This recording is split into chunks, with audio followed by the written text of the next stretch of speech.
Yes, good morning, everyone. Sorry for the. Sí. Sorry, good afternoon, good morning, everyone, or good afternoon. My name is Ricardo Moscoso, and I am the Deputy Permanent Representative of Panama to the UN, as well as Political Coordinator. It is a pleasure for us to brief you on the program of work for our presidency. Our permanent representative, Eloy Alfaro de Alba, will now be briefing you on the meetings for this month. Now it's my turn. Good afternoon.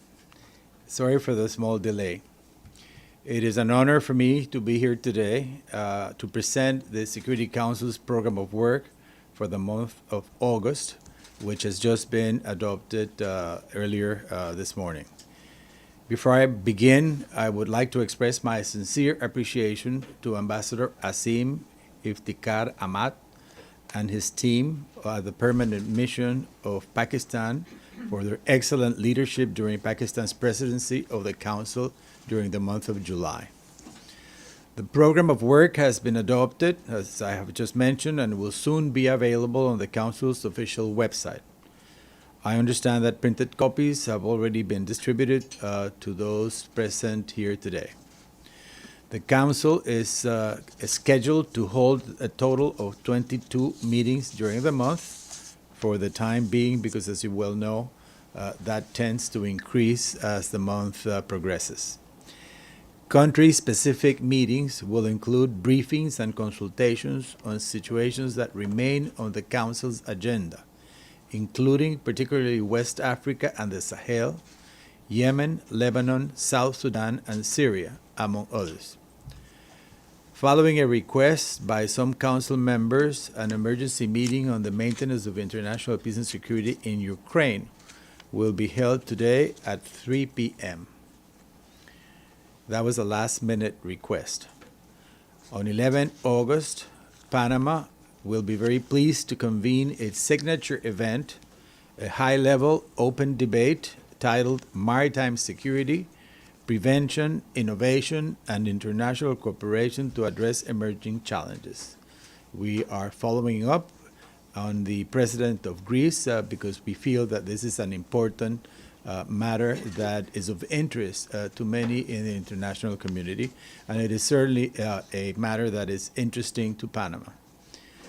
That session will be chaired by His Excellency José Raúl Mulino, President of the Republic of Panama, and will feature briefers from the International Maritime Organization, Mr. Valdesi Urquiza, the Secretary General of Interpol, and Mr. Ricaurte Vázquez, Chief Executive Officer of the Panama Canal Authority. The debate will focus on maritime security challenges from a global and multi-dimensional perspective, with particular attention to the links between maritime security, international peace, economic stability, and environmental sustainability.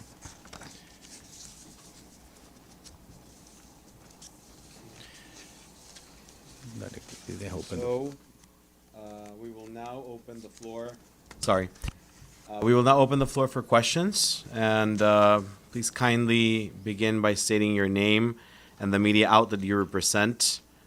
We would like to start, however, with the president or a representative of the UN Correspondents Association.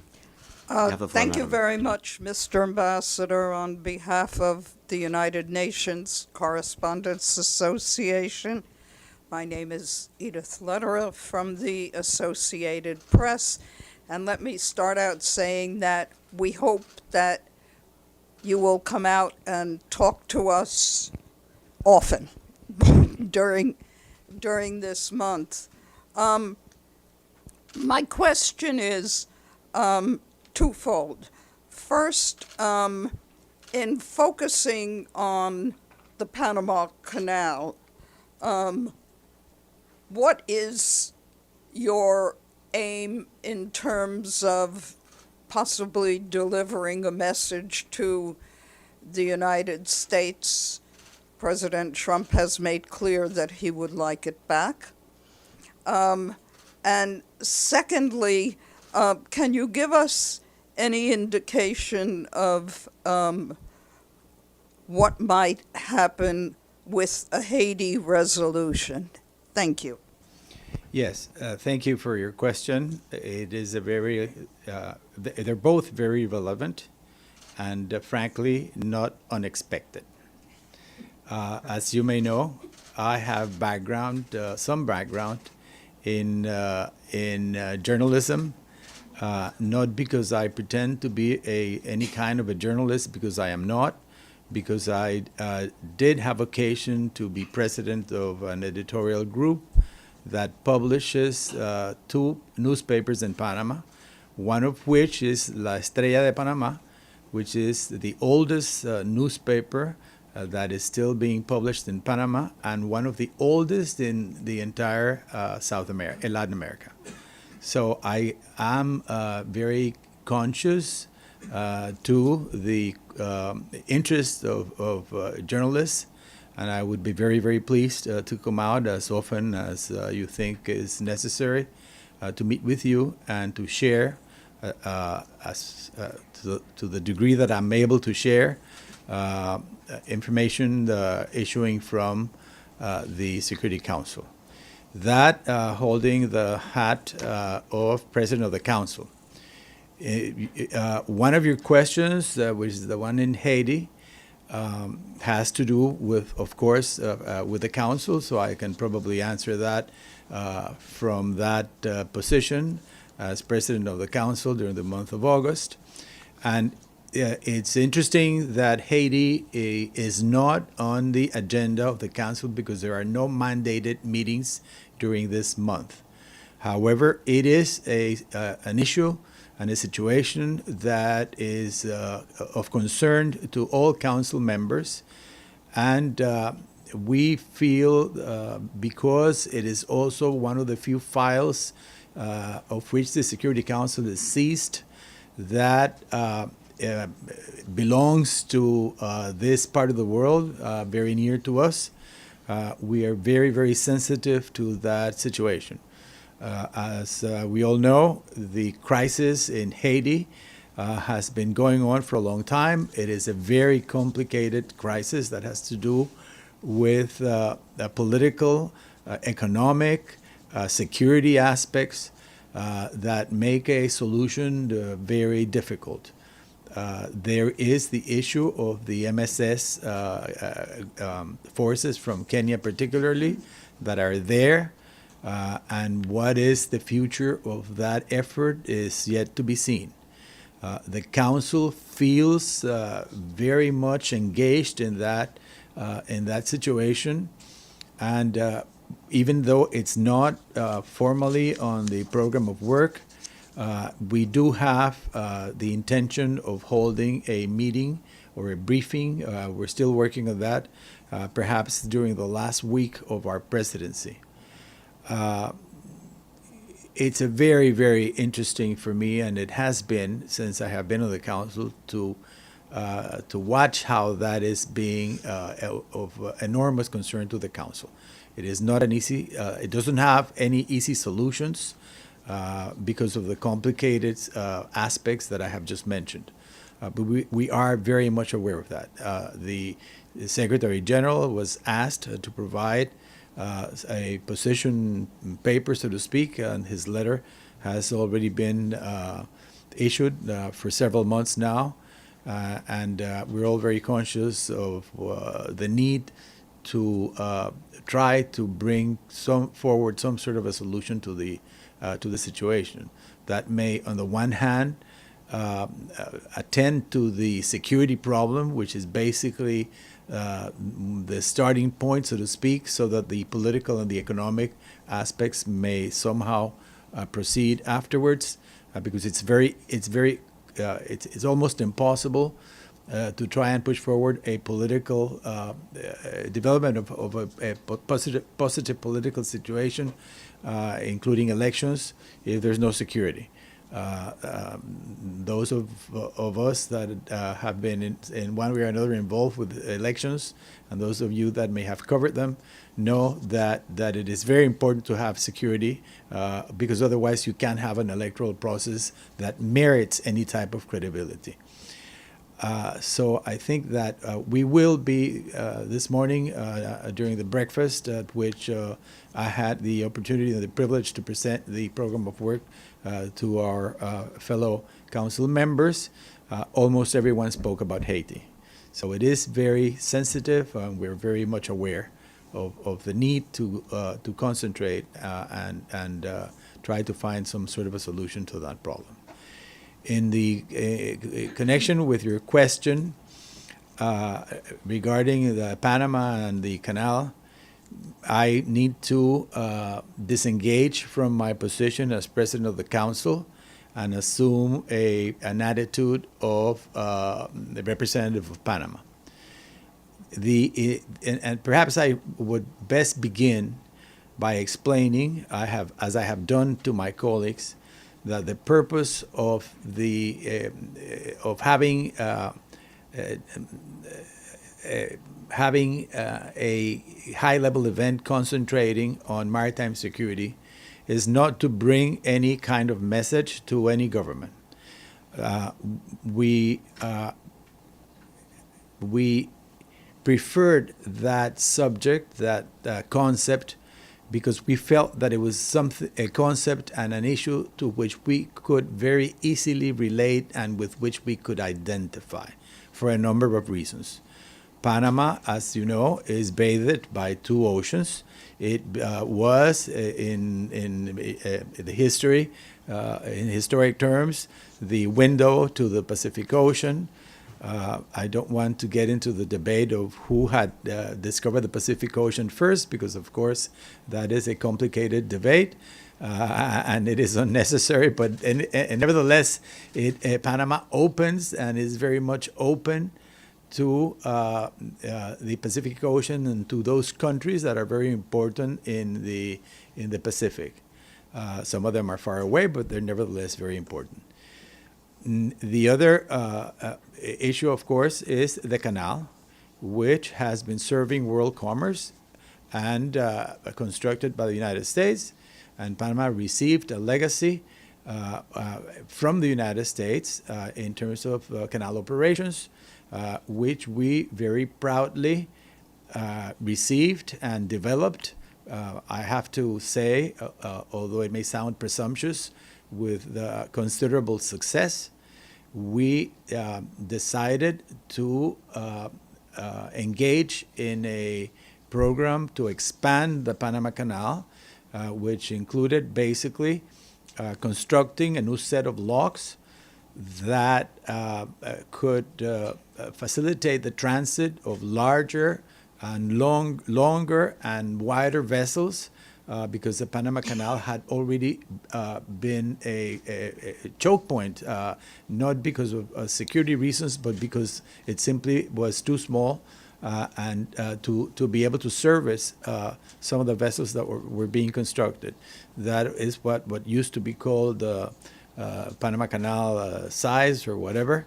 And there was another choke point because it wasn't sufficient to service the number of vessels, the volume of vessels in terms of numbers that wanted to transit. So that Panama Canal expansion project was completed several years ago, and it has been operating very, very successfully. There are always some issues. For instance, the water supply. As you probably know, the Panama Canal is fed and operates on fresh water. And we knew from the beginning, when we engaged in this expansion project, that it would be necessary to provide another source of water supply, basically for the expanded city of Panama, which happened at the same time to increase demand because it became, we have more people in the expanded city of Panama than we intended to have when we started the expansion project.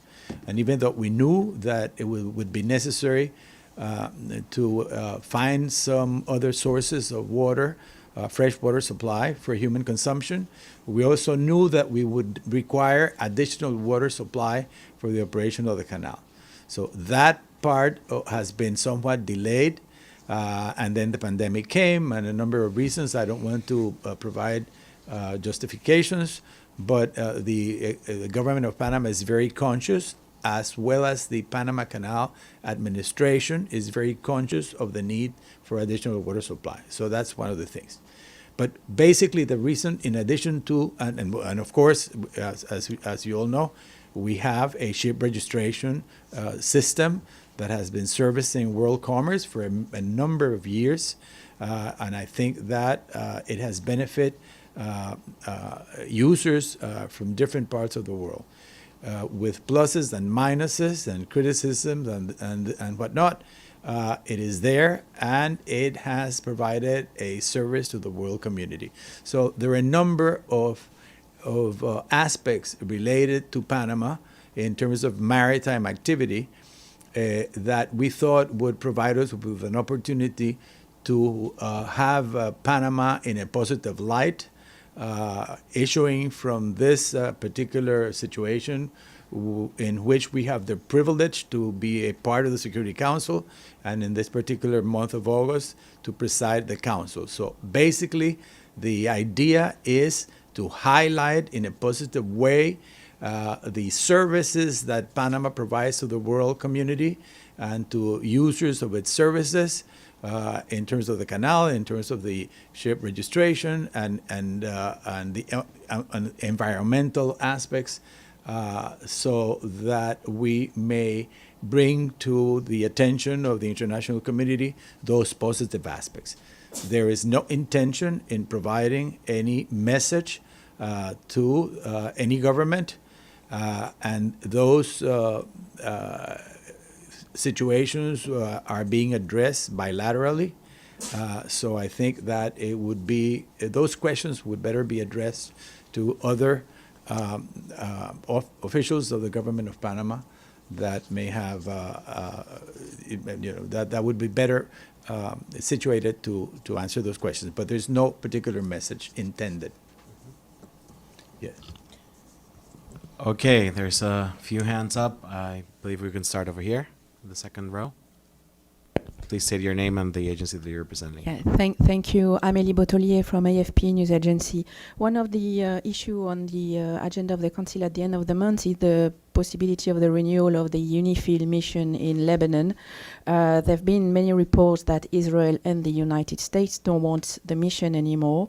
So have there been already discussion within the Council on whether to renew it or to start reducing the force or even stopping it altogether? Thank you.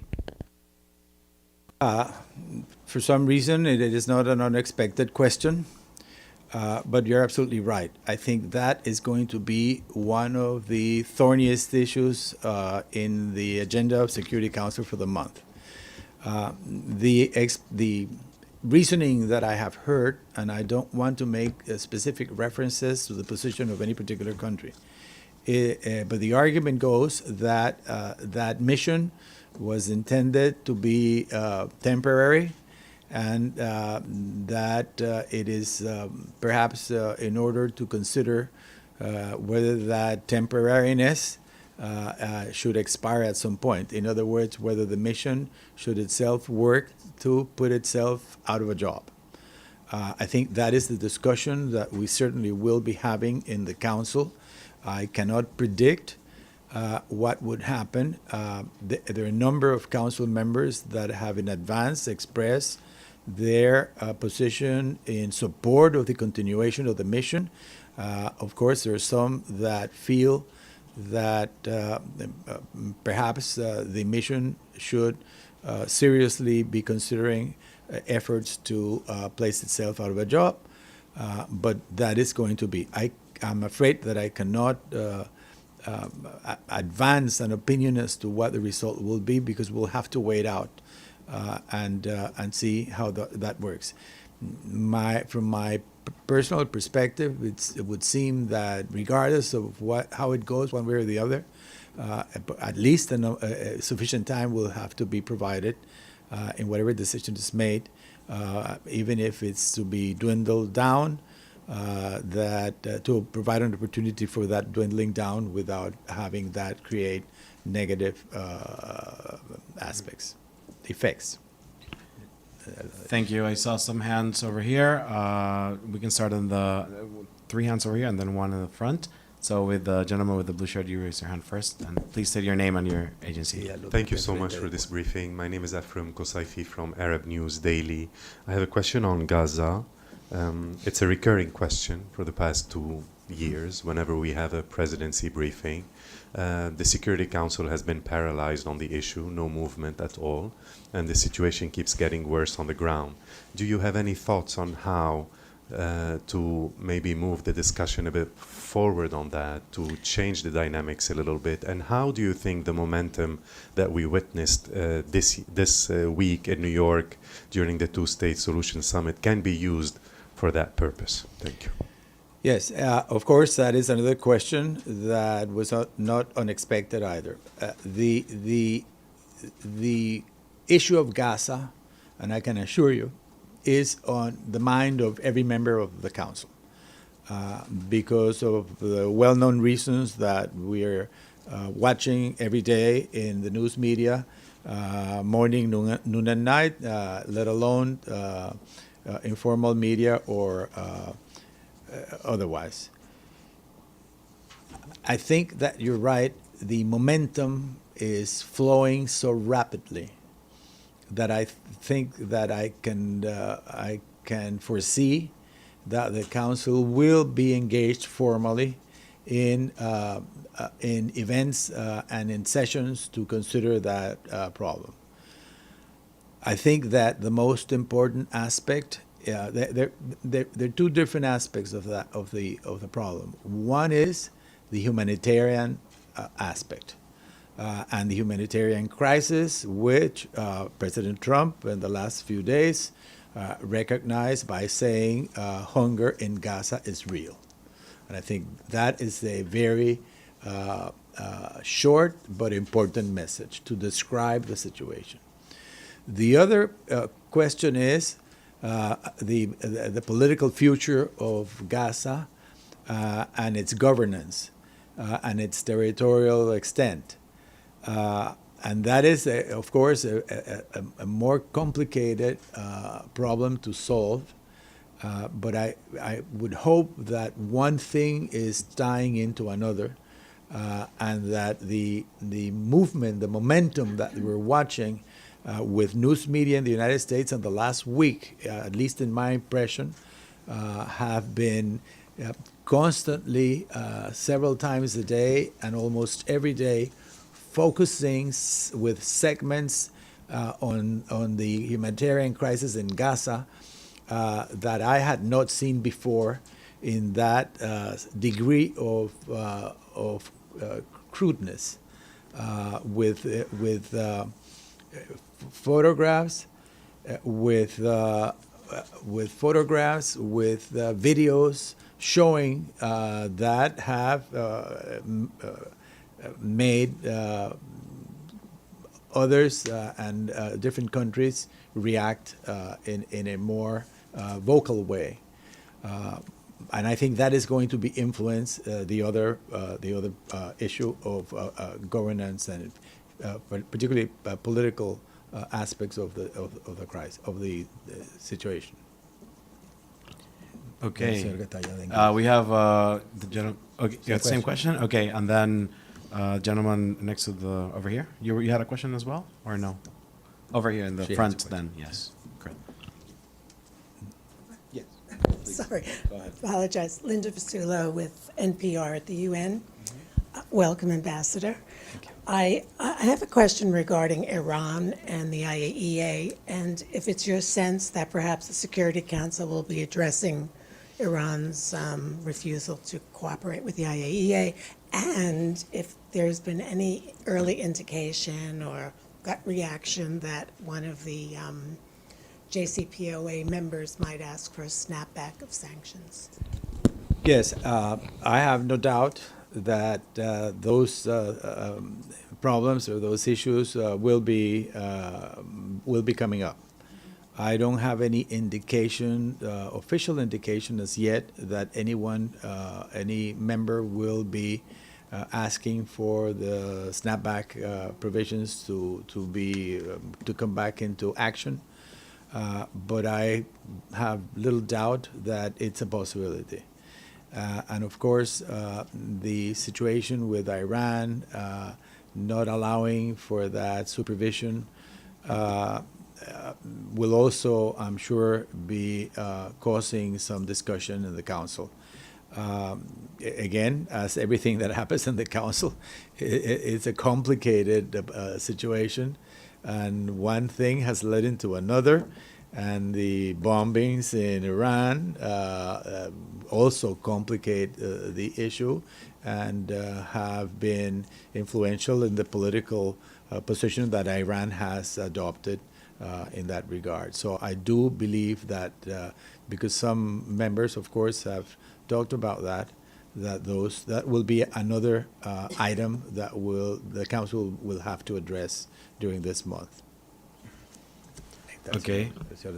Thank you. We have you first, and then in the back we have 2 or 3. Okay. I have you a go very first, please. Thank you. Yes, Ambassador Shidar with China Central Television. I have a very quick question. Do you expect any outcomes of your signature, even the open debate of the maritime security? Will there be a statement? Will there be anything? Yeah, that is also a good question, and one that we have been dealing with. Frankly, I am not sure. I'm not sure whether our ambition will go as far as trying to end with some sort of a product or a statement. The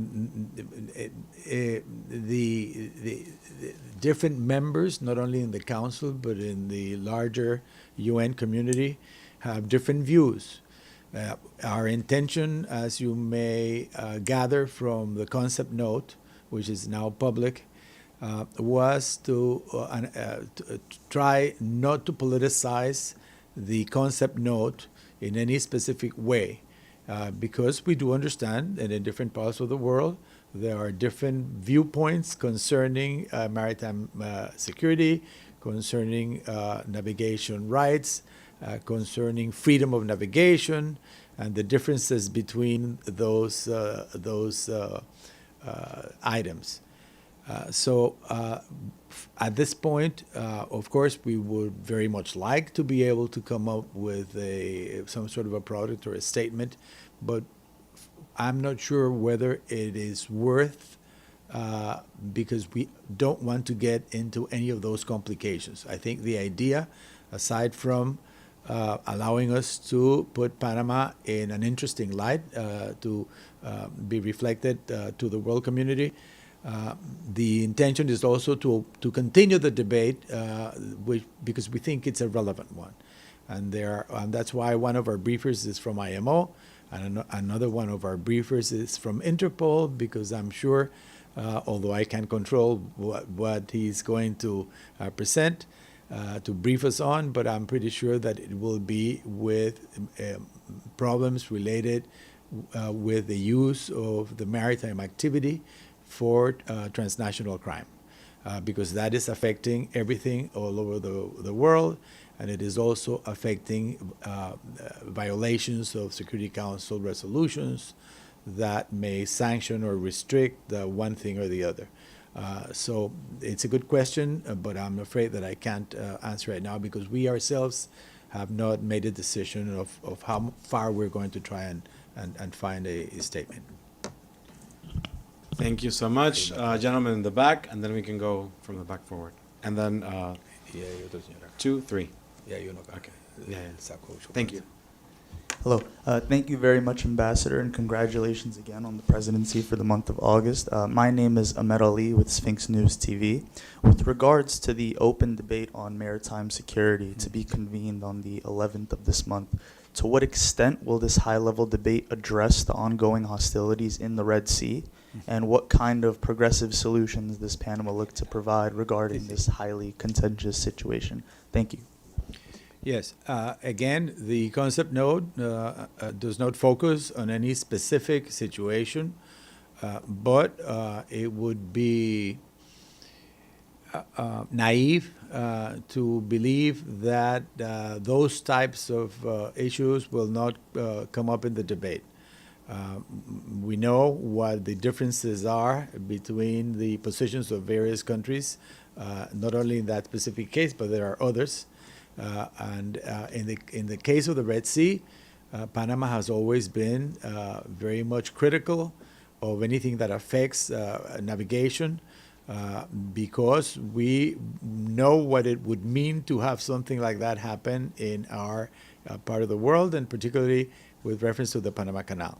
So, we cannot allow ourselves to have any position other than critical of things that attempt against freedom of navigation in those choke points.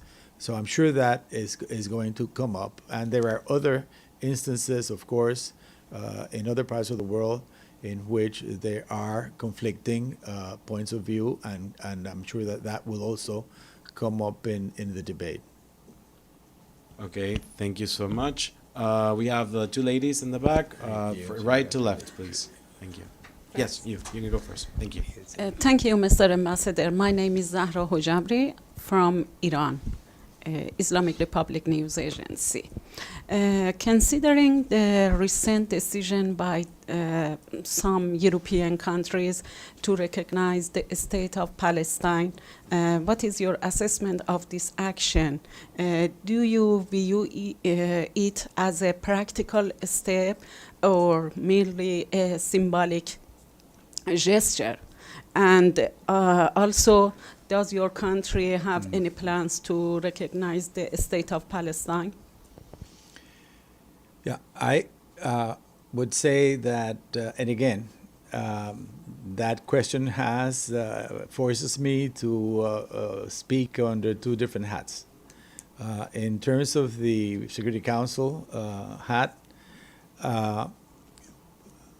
I don't think that the development of circumstances in the last few weeks, and in particular, there was a question asked before concerning the conference, to which directly you're also relating, and the situation in which several countries have, in the context of that conference time frame, announced their intention to recognize the state of Palestine. I don't believe that those gestures are merely symbolic. In my personal opinion, I think they will have, and they are having, an effect on the general issue. Using my national hat, Panama has not recognized directly the state of Palestine. And again, I cannot venture an opinion as to what will be happening there. But it is an important issue, and it makes it becomes even more important considering that we're now presiding the Security Council. So it's an excellent question, and I'm sure one in which our government will be debating within. Thank you so much. And then to the left, and then after that, Al Jazeera, please. First, you, and then Al Jazeera. Congratulations on your presidency of the Security Council, and thank you for this briefing. I follow Edie's sentiments that we hope to see more of you in this press briefing room, time permitting. My name is Sarah Brittany Somerset. I'm a reporter for Cannabis and Tech Today and Global Cannabis Times. And as you know, medical cannabis was passed unanimously by your National Assembly in 2021. And I just wanted to ask in general how that's affected Panama overall, and if you considered legalizing full adult use. Legalizing cannabis. Okay. Yeah, well, again, a good question. When I walk, I know New York well from way back because I went to school here for many years. I would prefer not to say how long ago that was because I think it's obvious. But I lived in New York during the period of my fellow hippies. I was not a hippie myself, or I didn't consider myself to be a hippie, but I lived in New York during that time. So consumption, no. And I have suffered with a situation in which Panama has been pointed to and blamed for cannabis, particularly, and for being a country that produced, because otherwise we're not a drug-producing country. Our problem is to be geographically located between production and consumption, and therefore a country that is subject to transit of particularly cocaine and cannabis, otherwise known in our local jargon as marijuana.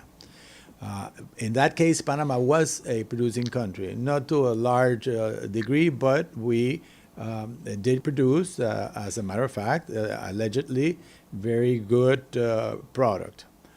And they even had a name for it. I can't say because I wasn't a consumer myself, so I could not be, I never learned to smoke, even anything, cigarettes. And now that we know the effects of what cigarettes do, I'm glad that I didn't learn. But when I walk the streets of New York now, after having suffered Panama being persecuted because of allegedly first a drug producing country in the case of cannabis, and in a country of transit of drugs between the producers and the case of some countries to the south of us and the consumption countries north of us. I'm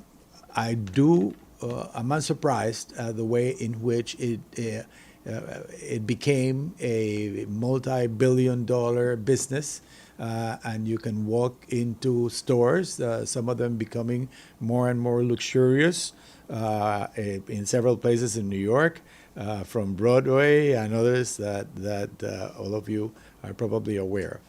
I haven't dared to walk into any of them, because there's no need, but it does surprise me the way that has changed from a situation that was persecuted and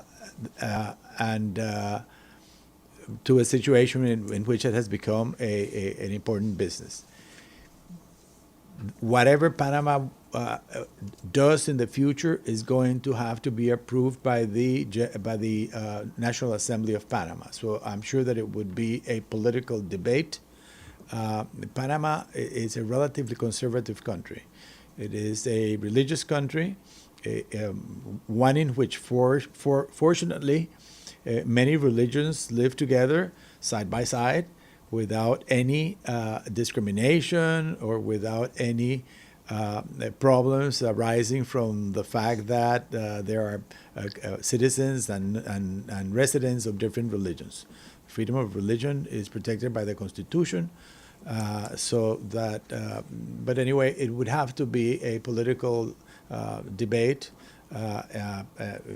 in the country and eventually in the National Assembly for a decision to be made. I cannot procrastinate.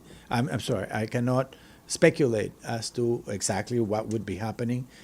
I haven't seen lately any intention of or any movement that would suggest that there would be a law to legalize it. Yeah. Okay, Al Jazeera, and after this we will have to be moving because the ambassador has a very tight agenda. So Al Jazeera, and then we can close. Okay, thank you, Gabriel Elizondo from Al Jazeera English. I'll make it as quick as I can so you can get on with the rest of your day. Two questions. One, a follow-up to the recognition of a Palestinian state, and another one about migration. On the Palestinian state, I mean, Panama is very isolated when it comes to the question of recognizing the state of Palestine. Panama is the only country in Latin America that does not. So I'm trying to get a better sense of, is President Molino at all considering it, or is it pretty much off the table? I recognize that Panama has very long historical ties with the State of Israel. I'm just trying to get a sense of if it is even being discussed in your capital. And the second question on migration, I'm a little surprised that, well, given that Panama has one of the biggest routes for migration in the world, as you well know, I was a little struck that nothing was on the council agenda on migration. Is that because in the last few months migration has dipped to almost zero through the Darien Gap? And was that part of the thinking on why not bringing migration higher on the agenda this month? Thank you. Two excellent questions. The first one, you have basically answered for me or analyzed for me, and I thank you for doing it because I think it is helpful in describing appropriately the situation of Panama on that issue.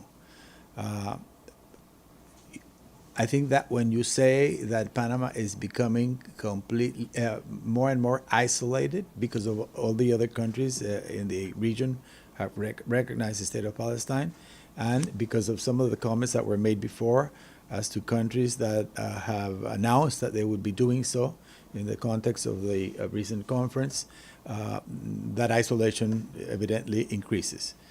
I'm afraid that I cannot give you a sense of what the president is thinking or whether anything has been ruled in or ruled out because it would be really speculation.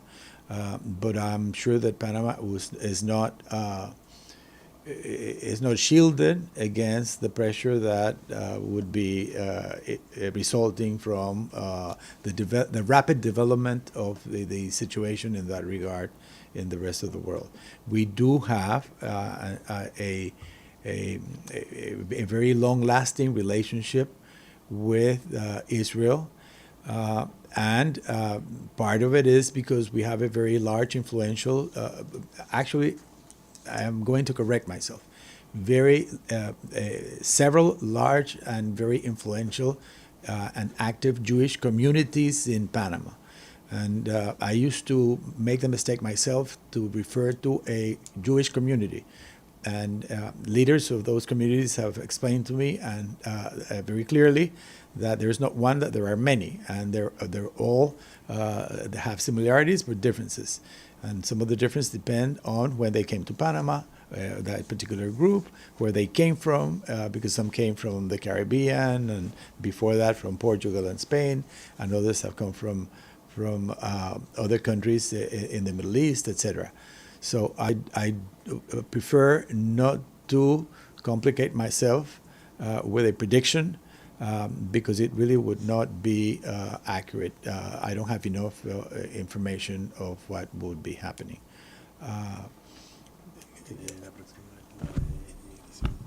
Yeah, the migration question, another very good question. Again, the same way that Panama is not a drug consuming country, it just happens to be in the middle of the flow.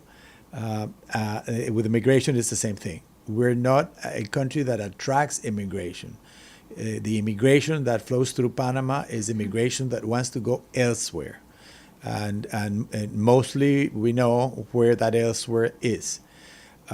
Fortunately, when President Molino came into office, which was only a year ago because it was in July, I came here at the end of August, so it's been a year. He's been basically a little over a year in office.